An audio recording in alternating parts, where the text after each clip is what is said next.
Bismillahirrahmanirrahim. Assalamualaikum warahmatullahi Waalaikumsalam wabarakatuh. warahmatullahi wabarakatuh. Waalaikumsalam warahmatullahi wabarakatuh. Izin kepada Bapak pengampu mata kuliah radiobiologi yaitu Bapak Riko Adrial MSI. Sebelumnya perkenalkan nama saya Agil Putra dan rekan-rekan saya pada kelompok satu ada Muhammad Iqbal Putra Evan dan Milva Medina. Baik, di sini kami akan mempresentasikan hasil diskusi dari kelompok kami yaitu mengenai besaran, satuan, dan definisi. Mungkin boleh di next memes. Oke, mungkin sebelum masuk ke topik utama, kita mungkin penting tahu dulu ya gimana besaran dan satuan itu merupakan fondasi yang sangat kuat dalam ilmu fisika. Keduanya digunakan untuk mengukur serta menyatakan suatu kuantitas secara jelas dan berstandar. Dengan adanya standar satuan yang baku, hasil pengukuran radiasi dapat kita bandingkan dan kita analisis secara ilmiah. Hal inilah yang menjadi landasan utama dalam mendukung aspek keselamatan serta keamanan dalam setiap penggunaan radiasi. Next, Mims. Oke, selanjutnya kita akan masuk ke dalam pembahasan mengenai jenis-jenis besaran yang sering digunakan. Secara garis besar, terdapat 8 besaran utama yang menjadi fokus pembahasan kita. Yang pertama itu ada aktivitas, paparan, dosis serap, dosis ekuvalen, dosis efektif, kerma atau kinetic energi relasi per unit mass, fluence and fluence energi. Kedelapan besaran ini memiliki peran pentingnya masing-masing dalam mendefinisikan interaksi radiasi dengan materi. Oke, lanjut, Mims. Oke, yang pertama kita bahas dulu mengenai aktivitas. Aktivitas radioaktif adalah besaran yang menyatakan jumlah peluruhan inti radioaktif yang terjadi dalam suatu bahan per satuan waktu. Besaran ini menunjukkan seberapa kuat suatu sumber radiasi tersebut. Secara prinsip, semakin besar nilai aktivitasnya, maka semakin banyak pula inti atom yang meluruh pada setiap detiknya.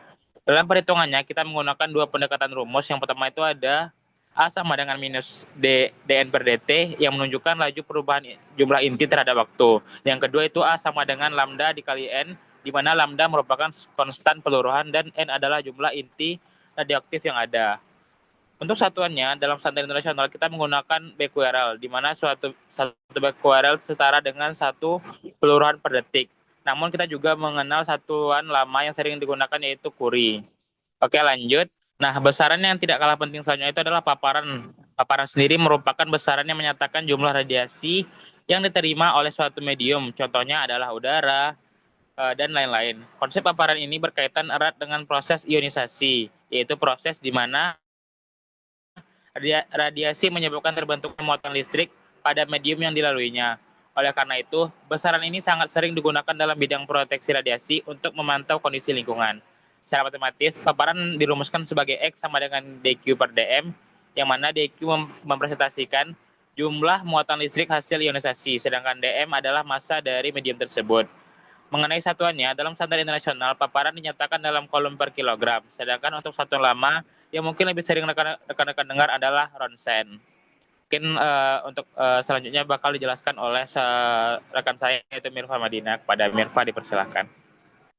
Selanjutnya kita masuk ke rumus dari dosis serap atau absorb dose. Jadi dosis serap itu energi radiasi yang diserap oleh materi, menunjukkan jumlah energi yang benar-benar diterima jaringan, penting untuk mengetahui tingkat kerusakan sel. Dan secara matematis rumusnya yaitu D sama dengan DE per DM. Di mana D itu adalah dosis serap, DE itu energi radiasi, DM itu masanya. Dalam satuannya itu satuan internasionalnya kita menggunakan Gray atau GY. Satu Gray itu sama dengan 1 Joule per kilogram. Satuan lamanya menggunakan Rad, jadi 100 Rad itu sama dengan 1 GY. Jadi semakin besar nilai dosis serap, maka semakin besarlah energi radiasi yang diterima oleh jaringan. Selanjutnya itu dosis ekuivalen atau equivalent dose. Itu dosis ekuivalen ini digunakan untuk menggambarkan efek biologis radiasi pada jaringan tubuh. Berbeda dengan dosis serap, pada dosis ekuivalen ini kita tidak hanya melihat energi yang diserap, tetapi juga jenis radiasinya. Di sini kita eh, menggunakan rumus H sama dengan D dikali WR. Dengan H itu dosis ekuivalen, D itu dosis serap, WR itu faktor bobot radiasi, satunya menggunakan SI yaitu Sievert. Jadi bisa disimpulkan bahwa dosis serap itu tadi menyatakan energi radiasi yang diserap oleh tubuh, sedangkan dosis ekuivalen itu menunjukkan dampak biologis dari radiasi tersebut. Sehingga kedua besaran ini sangat penting dalam biologi dan proteksi radiasi. Selanjutnya dikembalikan pada moderator. Baik, terima kasih kepada Mirva atas penjelasannya. Mungkin dilanjutkan lagi kepada rekan saya, Bang Muhammad Iqbal Putra Evan. Kepada Bang Iqbal dipersilakan. Baik, terima kasih atas waktunya kepada moderator.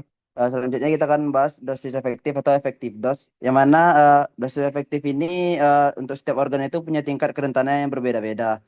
Dan dosis efektif digunakan untuk menilai risiko keseluruhan terhadap tubuh. Nah, rumus umumnya itu adalah E sama dengan sigma omega T dikali HT. Di mana E sama dengan dosis efektif, sedangkan omega T adalah faktor bobot jaringan, dan HT adalah dosis ekuivalen pada jaringan T. Dosis efektif memiliki satuan yaitu Sievert atau SV, yang mana satuan turunan dari Gray. Mungkin next. Oke, selanjutnya ada KERMA atau Kinematic Energy Release per unit mass. Yang mana KERMA ini adalah besaran yang menyatakan jumlah energi kinetik yang ditransfer dari radiasi tak bermuatan, contohnya seperti sinar X dan gamma, ke partikel bermuatan seperti elektron per satuan massa. KERMA menggambarkan tahap awal interaksi radiasi dengan materi sebelum energi tersebut benar-benar diserap oleh jaringan. Nah, KERMA ini terjadi pada saat radiasi mentransfer energi ke elektron dalam materi. Secara konsep, ketika radiasi mengenai suatu bahan, energi akan dipindahkan ke elektron, sehingga elektron tersebut bergerak dan membawa energi. Energi inilah yang disebut dengan KERMA. Namun tidak semua energi tersebut akan diserap oleh jaringan, sehingga KERMA tidak selalu sama dengan dosis serap. Ada perbedaan utama antara KERMA dengan dosis serap, yang mana KERMA adalah energi yang transfer ke partikel bermuatan, sementara dosis serap itu adalah energi yang benar-benar diserap oleh jaringan. Nah, rumus dari KERMA ini adalah K sama dengan DETR per DM, di mana K adalah KERMA, DETR adalah energi kinetik yang ditransfer, dan DM adalah massa. Satuan dari KERMA ini adalah Gray atau GY. Next. Oke, selanjutnya ada fluence. Fluence adalah jumlah partikel radiasi yang melewati suatu luas tertentu. Yang mana fluence ini besaran yang menunjukkan banyaknya partikel yang datang dan berpotensi berinteraksi dengan materi. Nah, flux sendiri dilambangkan dengan V, yang mana menunjukkan banyaknya partikel yang mengenai suatu area. Rumus utama itu adalah V sama dengan dN per dA, di mana V adalah fluence, dN adalah jumlah partikel, dan dA adalah luas area. Satuan utama itu adalah partikel per meter persegi atau partikel per meter kuadrat. Next, selanjutnya itu adalah fluence energi, di mana fluence energi ini adalah total energi dari partikel radiasi yang melewati suatu luas tertentu. Nah, fluence energi itu dilambangkan dengan C, yang mana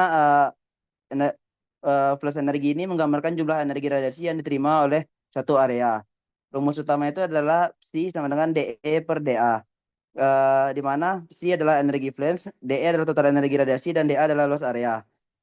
Satuan utama itu adalah joule per meter persegi atau joule per meter kuadrat. Next. Oke, selanjutnya adalah definisi penting dalam radiobiologi. Yang pertama itu ada radiasi pengion, yang mana radiasi pengion adalah radiasi yang memiliki energi yang cukup untuk melepaskan elektron dari atom sehingga terbentuk ion. Contohnya itu seperti sinar X, sinar gamma, serta partikel alfa dan beta. Radiasi ini penting dalam radiobiologi karena mampu menyebabkan perubahan pada struktur sel jaringan. Dampaknya bisa merusak seperti kerusakan DNA, tapi juga dimanfaatkan dalam bidang medis, misalnya kayak radioterapi untuk pengobatan kanker.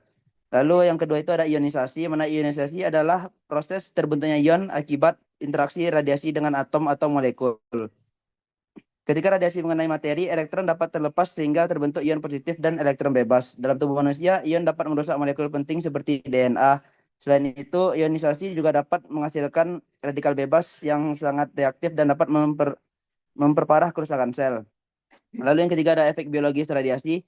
Efek biologis radiasi adalah dampak yang terjadi pada sel atau jaringan akibat paparan radiasi. Efek ini dapat berupa seperti kerusakan DNA, mutasi, hingga kematian sel. Efek radiasi sendiri terbagi menjadi dua.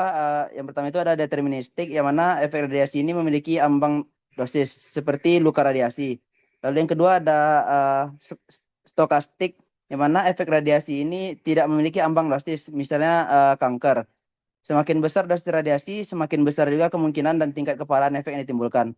Lalu yang terakhir ada faktor bobot radiasi, yang mana faktor bobot radiasi adalah nilai yang menunjukkan tingkat bahaya relatif suatu jenis radiasi terhadap jaringan. Misalnya radiasi alfa memiliki daya ionisasi tinggi sehingga lebih berbahaya dibandingkan radiasi beta atau gamma. Faktor ini digunakan dalam perhitungan dosis ekuivalen agar hasilnya uh, lebih mencerminkan risiko biologis yang sebenarnya. Mungkin hanya itu yang dapat saya sampaikan. Kembalikan kepada moderator. Baik, terima kasih kepada Bang Iqbal atas penjelasannya. Mungkin hanya sekian terkait diskusi dari kelompok 1. Lebih dan kurangnya saya mohon maaf. Kami pamit undur diri. Assalamualaikum warahmatullahi wabarakatuh.